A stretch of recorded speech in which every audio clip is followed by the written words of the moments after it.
Hello दोस्तों। आने वाले साल के लिए जो हम एक सीरीज कर रहे हैं 2022 में सभी लग्नों के साथ कैसा क्या हो सकता है, तो आज हम इसी श्रृंखला में हम चर्चा करेंगे मिथुन लगन को लेकर।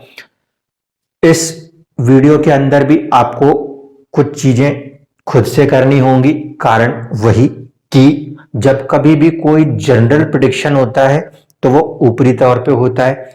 आपके साथ एग्जैक्टली जो होगा वो इंडिविजुअल चार्ट्स के अंदर वो आप देख पाओगे। इस वीडियो के बाद आसानी से समझ भी लोगे, ऐसा कोई प्रॉब्लम नहीं है। ठीक है, हमें सबसे पहले क्या करना है, हमें किसी भी फ्री सॉफ्टवेयर पे जाकर अपनी कुंडली को बना लेना है। अगर कोई सॉफ्टवेयर नहीं मिलता तो आप एस्ट्रोसेज को यूज कर लीजिएगा। astrosage.com सभी लोग इसको यूज करते ही हैं, फिर भी जो लोग नए हैं उनको नहीं पता तो इसको यूज कर सकते हैं। ये फ्री ऑफ कॉस्ट है। आपको वहां पे जाने के बाद अपनी बर्थ डिटेल्स डालनी है। बर्थ डिटेल्स डाल देने के बाद आप लोगों को जो चार्ट फॉर्म होके मिलेगा उसको देख लेना है। उस चार्ट में जहां पे मैं अभी पॉइंट आउट करूं वहां पे 3 नंबर लिखा हुआ होना चाहिए। कहां पर, जिसको कहते हैं पहला भाव, इसमें आपको 3 नंबर लिखा हुआ होना चाहिए। ठीक है, तो हम मानेंगे कि हम मिथुन लगन के जातक या जातिकाएं हैं, पहली चीज।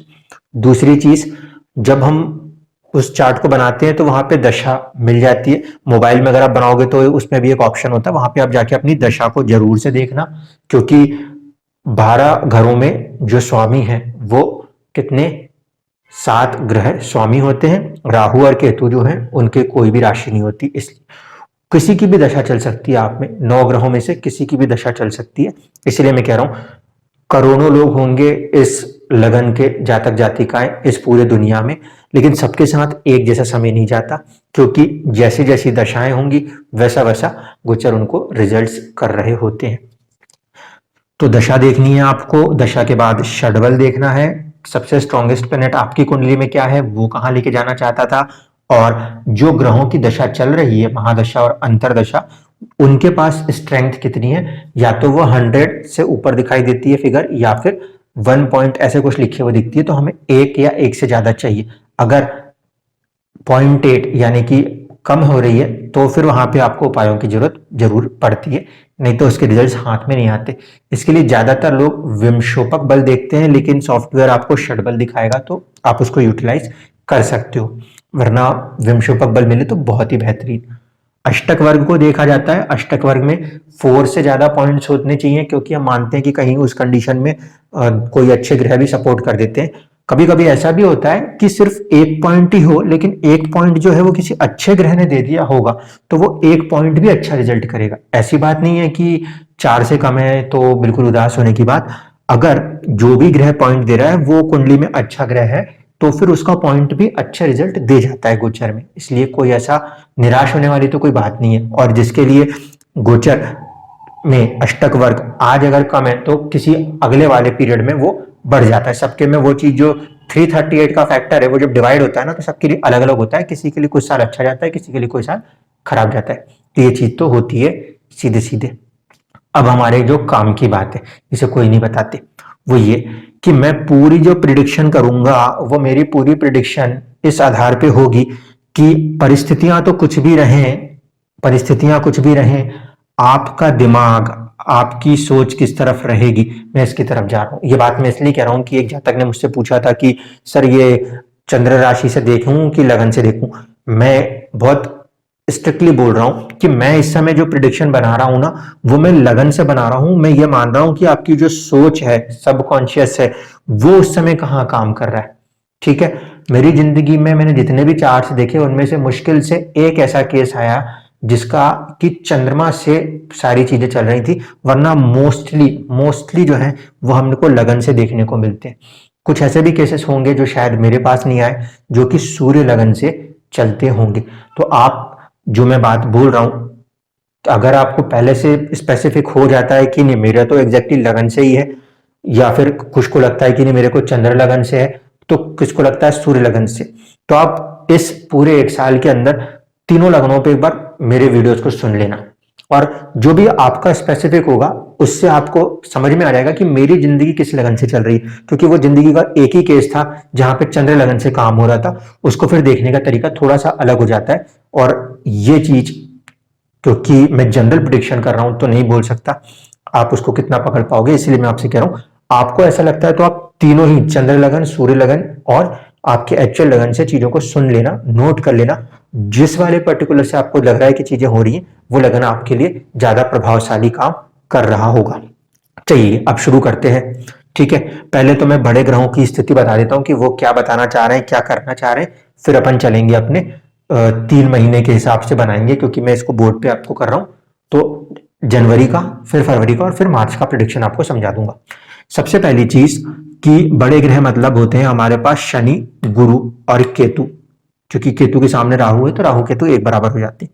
शनि जो है वो इंपैक्ट कर रहा है इस समय आपके थर्ड एस्पेक्ट से 10th हाउस को। ठीक है, इसके बाद शनि जो है 7th एस्पेक्ट से इंपैक्ट कर रहा है आपके सेकंड हाउस को, जो कि सेविंग्स का भी होता है, फैमिली का भी होता है। शनि जो है उसका 10th एस्पेक्ट जो है वो कहीं ना कहीं चाइल्ड, लव, रोमांस, घर के अंदर की परिस्थितियों में और हमारे सोचने की शक्ति, कंसंट्रेशन जो है हमारा, मंत्रणा शक्ति, उसको कहीं ना कहीं प्रभावित किए हुए है। ठीक है, ये सभी के साथ हो रहा है, चाहे जातक 2 साल का बच्चा हो, चाहे जातक 90 साल की उम्र में है।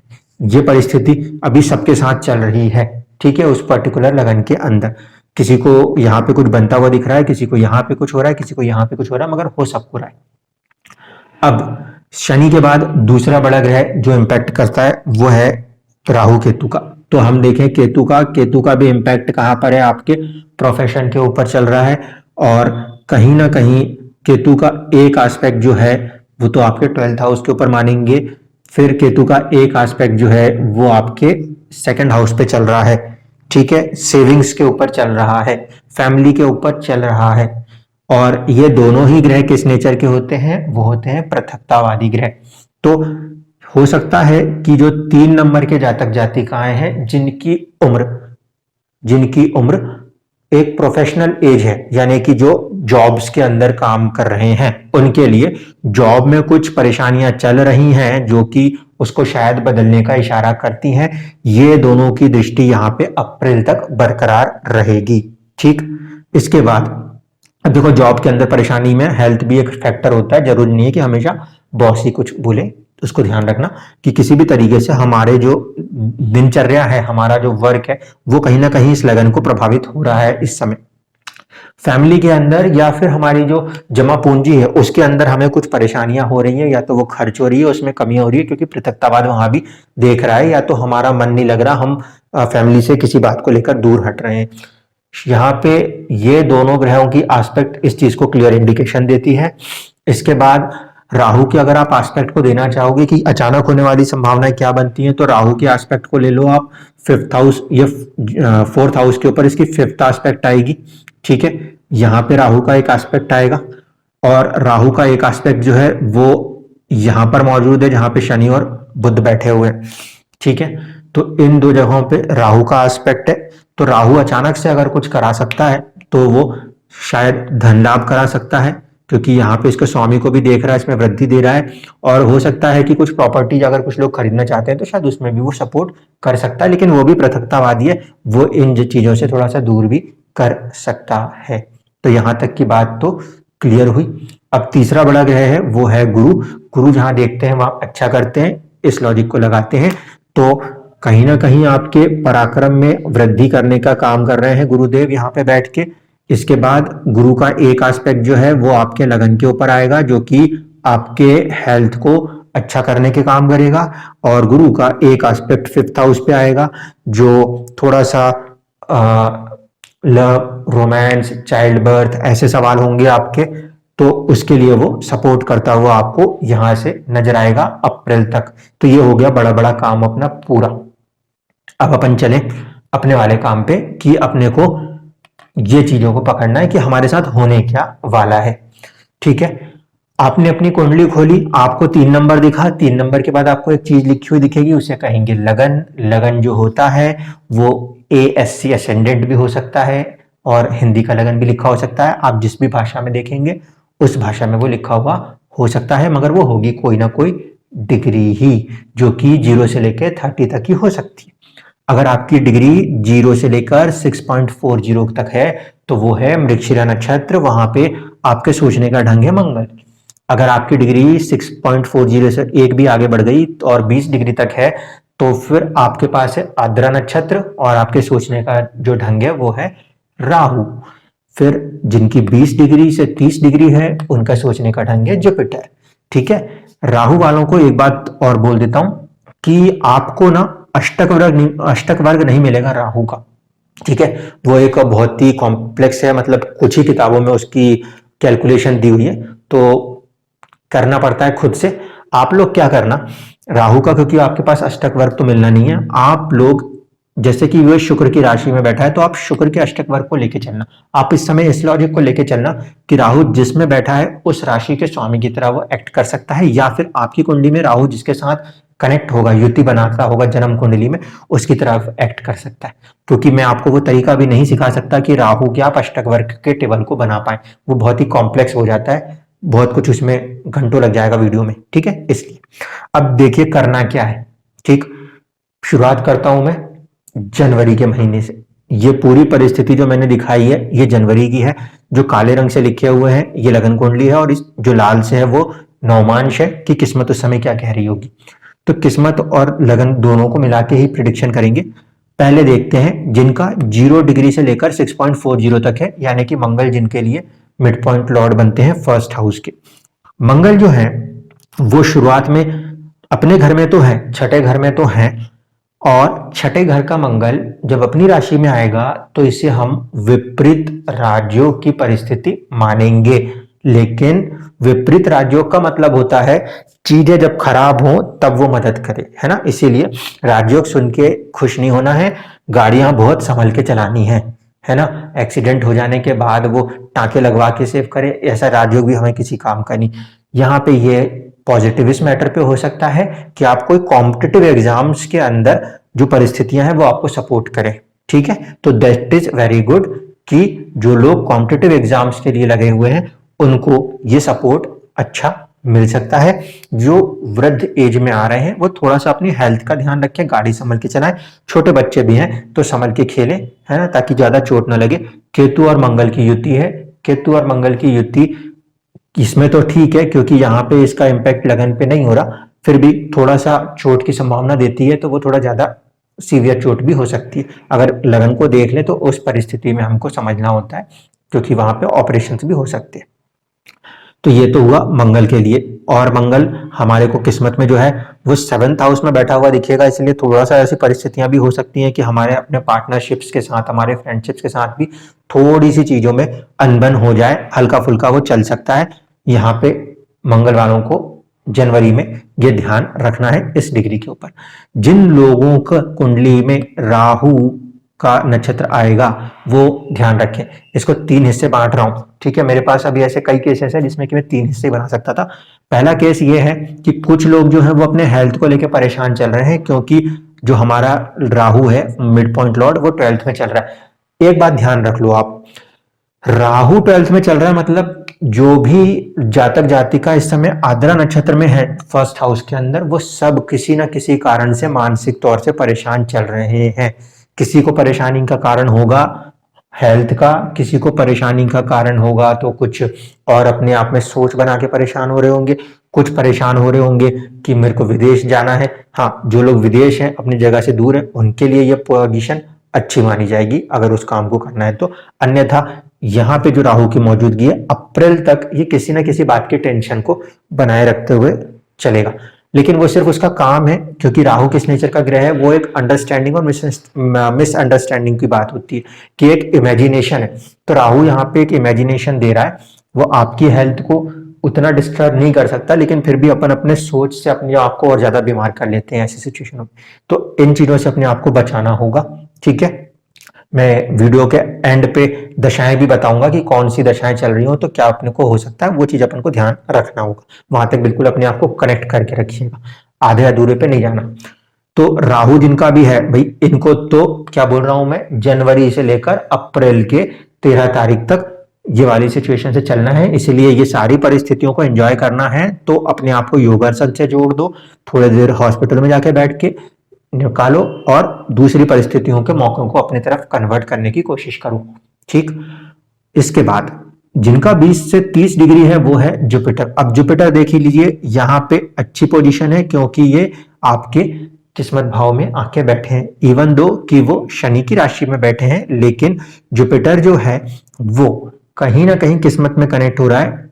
यहां से थोड़ी सी परेशानी आएगी शुरुआत में, ठीक है, जब तक कि गुरु आगे ना जाए तब तक, क्योंकि यहां से 12th है, लेकिन गुरु की दूसरी राशि जो है वो 7th है। किसी पार्टनरशिप के साथ आपकी किस्मत खुलती हुई नजर आती है, यानी कि यहां पे हम ये कह सकते हैं कि कोई दूसरा आपका संगी साथी आपकी मदद करता हुआ भी नजर आ सकता है। तो ये पीरियड जुपिटर वालों के लिए एक अच्छा समय है। 9th हाउस में बैठा हुआ जुपिटर थोड़ा सा पूजा पाठ में मन लगवा सकता है। कुछ जो पूजा पाठ के काम है या फिर थोड़ा सा घूमना फिरना हो, लंबी यात्राएं हो, ये होने की संभावना गुरु से यहाँ पे बनती है। अब हम देख लें कि गुरु जो है वो किस्मत में कहाँ बैठा है, वो 6ठे घर में बैठा है ना। तो थोड़ा सा अपने आप को भी संभाल के चलना है, बेवजह के किसी एक्सीडेंट में नहीं आना है। किस्मत में जो राहु वाले हैं उनको देखो, उनकी किस्मत में ही राहु बैठा है, तो ये लोग जरूर बीमार हैं लेकिन इनको ये राहु का किस्मत में बैठना सपोर्ट करेगा, इसलिए ये लोग परेशान ना हो राहु के नक्षत्र वाले। और जो लोगों का गुरु का नक्षत्र है वो थोड़ा सा संभल के काम करे, गुरु और मंगल के नक्षत्र वाले लोग। तो ये तो हुआ आपके लिए जनवरी का प्रिडिक्शन, ठीक है। चलिए फरवरी का जो महीना है, फरवरी के महीने में अगर हम ध्यान दें तो हमें यह देखने को मिलता है कि जिन लोगों का मंगल का लगन आएगा, यानी कि इस डिग्री में अपन दिखेंगे तो ये 7th हाउस में आएगा। यहाँ पे लोग कहीं ना कहीं मांगलिक तौर पे एक बिहेव करेंगे, तो थोड़ा सा अपने गुस्से को कंट्रोल करने की जरूरत पड़ेगी इस समय आपको, ताकि बेवजह पार्टनरशिप्स में या मैरिटल लाइफ में कोई प्रॉब्लम्स क्रिएट ना होने पाए, ठीक है। और साथ ही साथ इस पर्टिकुलर पॉइंट पर जब हम देखेंगे तो आपकी जो थॉट प्रोसेस होगी वो प्रोफेशन वाले घर को देखेगी, यानी कि प्रोफेशन वाले घर के ऊपर उस समय ज्यादा कुछ प्रबल होती हुई चीजें नजर आएंगी। केतु का एस्पेक्ट, शनि का एस्पेक्ट पहले से मौजूद, जो आपका थॉट प्रोसेस मंगल है वो भी उसको देखना शुरू करेगा, ये ज्यादा इंपॉर्टेंट है। मंगल का यहाँ पे अपने 1st हाउस को देखना, ये कॉन्फिडेंस को तो बढ़ाता हुआ नजर आता है, ठीक है। साथ ही साथ इसका 8th हाउस पे एस्पेक्ट है, जो कि आपके लिए कहा जा सकता है कि अपने घर से थोड़ा सा एक बातचीत या अपना टोन जो है बोलने का वो थोड़ा सा टफ हो सकता है, उसको अपने को रोकना होगा।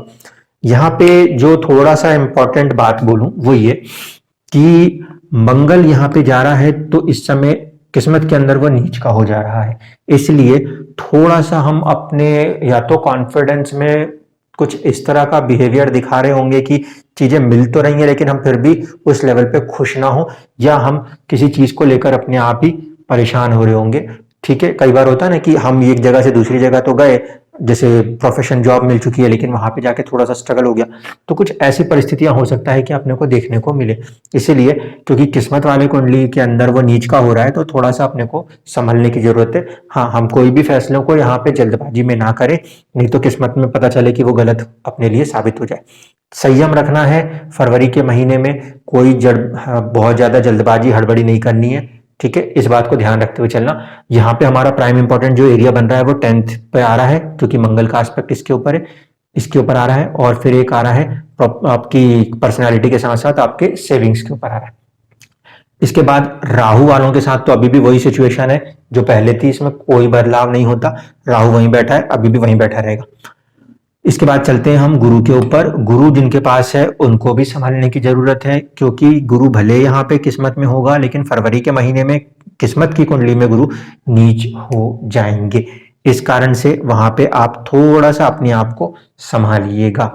और एक बात इंपॉर्टेंट यहाँ पे कनेक्ट कर देता हूं, क्योंकि जो वीनस है वो 5th हाउस का लॉर्ड है और वीनस 12th हाउस का भी लॉर्ड है, तो ये इस समय नीच का हो रहा है। जिन लोगों की वीनस की दशा चल रही हो वो थोड़ा सा संभल के चलिएगा, बेवजह के खर्चे ना हो जाएं, और कहीं संतान है तो उनमें कोई चोट या ऐसी कोई सिचुएशन ना बने। इस एरिया से लेकर आप थोड़े से परेशान रह सकते हो। इसीलिए जिनकी शुक्र की दशा चल रही हो वो थोड़ा सा फरवरी के महीने में इस पॉइंट को और ज्यादा नोट करके चलना। बाकी जो है मंगल वालों को मैंने बता ही दिया। गुरु वालों के लिए हम वही देख रहे हैं, जहां पे बैठे हैं हेल्थ को सपोर्ट कर रहे हैं, यहां बैठे हैं चाइल्ड को भी सपोर्ट कर रहे होंगे। लेकिन क्योंकि किस्मत में वो नीच के हो रहे हैं तो थोड़ी सी चुनौतियां इस पर्टिकुलर डिग्री के अंदर आपको फरवरी के महीने में देखने को मिल सकती हैं किस्मत के तौर से। ठीक है, अब बात करेंगे हम मार्च के महीने की।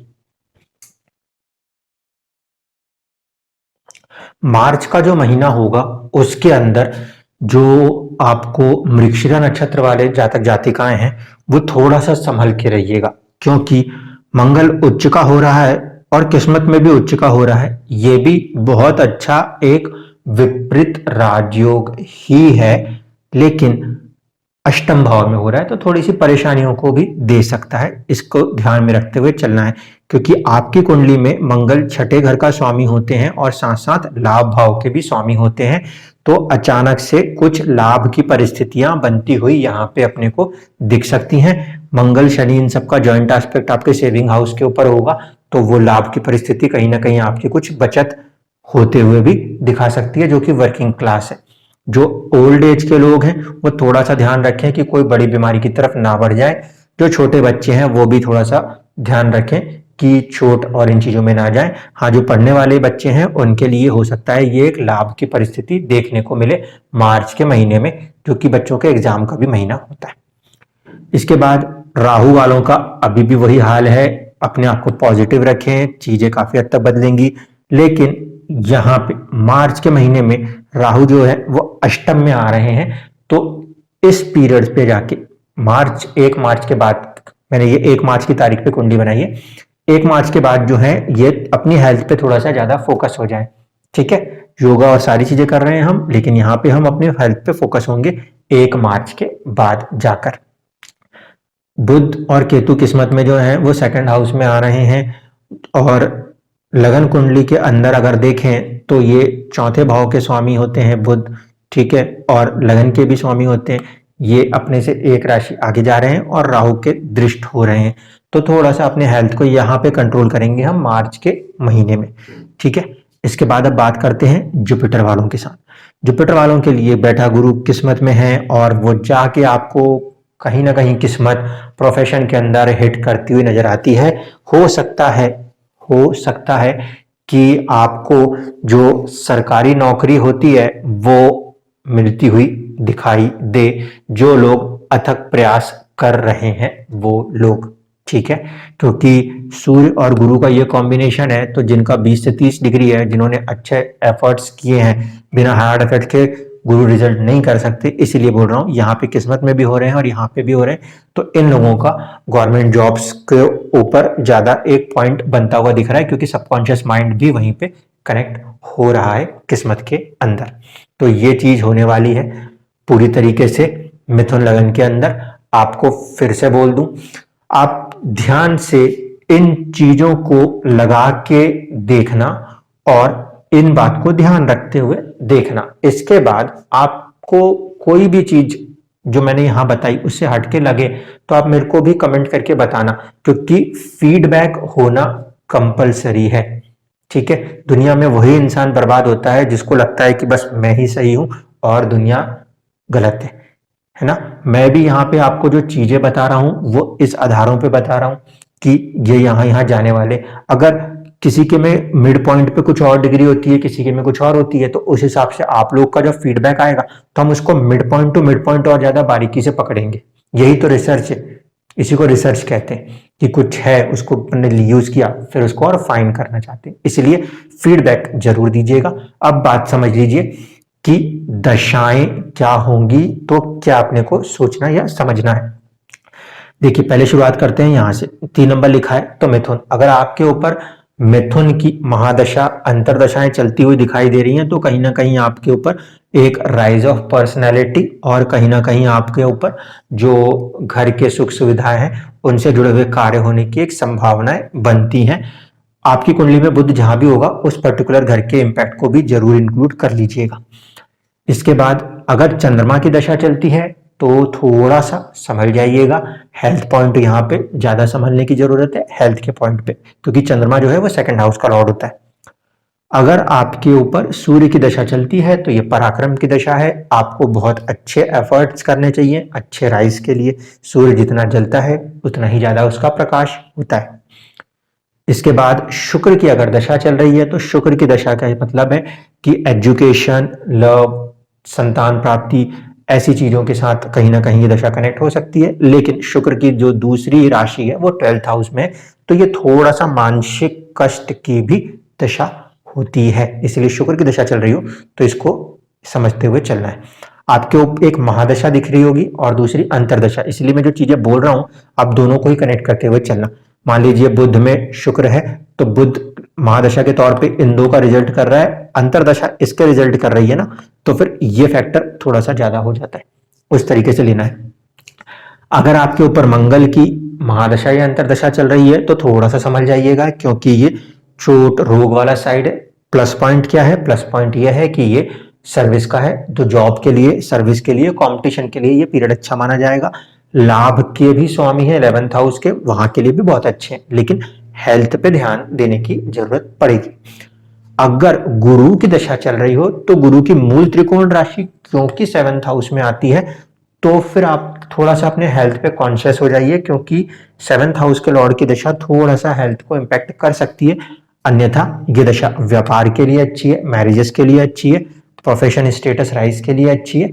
लेकिन फिर भी क्योंकि ये दोनों भाव 7th और 2nd मारक होते हैं, इसलिए इनमें बैठे हुए ग्रहों की दशा अगर चल रही हो तो संभलना होता है, इनमें बैठे हुए ग्रहों की दशा चल रही हो तो संभलना होता है, अन्यथा इनकी दशा चल रही हो तो थोड़ा सा अपने आप को संयमित रखना होता है। इसके बाद शनि की दशा चल रही हो तो शनि आपके लिए किस्मत के भी स्वामी है और दशम भाव, सॉरी, आपके अष्टम भाव के भी स्वामी है, जहां 10 नंबर लिखा है। तो यहाँ पर ये आयु की वृद्धि कर रहे हैं, इसलिए डरने की कोई जरूरत नहीं है। साथ ही साथ शनि जो है वो किस्मत की भी हेल्प आपको देंगे, तो आप अपने हार्ड एफर्ट पे लगे रहो, आपकी जिंदगी में बदलाव आएगा। जिनकी शनि की दशाएं चल रही हैं वो लोग। अब बचते हैं गुरु, तो गुरु भी हमने यहीं पे कनेक्ट कर लिया, इसीलिए सारी दशाएं कंप्लीट हो चुकी। आप लोग पूरा साल आराम से वीडियो को जब जब जरूरत पड़े तब तब देखो। अभी मैंने इसको मार्च तक के लिए बनाया है, मार्च खत्म होने के बाद आप लोग आराम से मेरे को कमेंट्स करके बताइएगा कि मेरा ये लगन था, मेरा कोई काम बना या नहीं बना, तो फिर हम उसमें से भी चीजों को आपको समझा भी पाएंगे कि क्यों हो रहा है और क्यों नहीं हो रहा। क्योंकि जिंदगी में क्यों का मतलब अगर मिल गया हमें जवाब, तो फिर हम ज्यादा आसानी से अपने आप को समझ सकते हैं। अपने सभी दोस्तों के साथ वीडियोस को शेयर कीजिएगा, और जितना आप लोग लाइक सब्सक्राइब करते हैं उतना ही हमारे को भी एक मनोबल मिलता है। और मैं सबसे ज्यादा थैंक्स करना चाहूंगा राम सर का, जो बहुत ही एफर्ट कर रहे हैं चीजों को डिजिटलाइज कराने के लिए। तो थैंक्स टू हिम। और भी जातक जातिकाएं जिनके पास काफी क्रिएटिव आइडियाज आप लोगों के पास होंगे, क्योंकि अभी ये चैनल शुरुआती स्टेजेस में है, तो आपकी क्रिएटिविटीज के आइडिया भी आप बिल्कुल शेयर कर सकते हो।